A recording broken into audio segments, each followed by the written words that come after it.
Linaw ni Matibag na sa ngayon ay wala pa silang hawak na impormasyon kung laban kanino ang lalabas na warrant of arrest.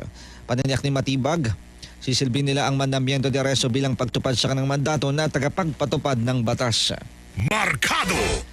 Samantala, mga lokal na pamahalaan makatatanggap ng mas malaking bahagi mula sa National Tax Collection sa 2027. Ayon kay Executive Secretary Ralph Recto, inaasang aabot sa 1.32 trillion pesos ang nakalaang National Tax Allotment o NTA sa 2027 na ibabahagi sa mga LGU. Anya, mas mataas ito ng 11% kumpara sa kasalukuyang alokasyon. Magsisilbi umanong suporta ang pondo mula sa malalaking lungsod hanggang sa pinakamalalayong barangay sa bansa. Markado! Pagpapalaya naman sa 24 na Pilipinong nakulong sa Russia walang kapalit. Ayon kay Palace Press Officer Undersecretary Claire Castro, nabanggit ang Pangulo ang tungkol sa kalagayan ng ilang Filipino sa Russia noong nag-bilateral meeting sila ni Russian President Vladimir Putin. Nagulat umano si Putin nang malaman ang tungkol dito at nangakong susuriin ang kanilang sitwasyon.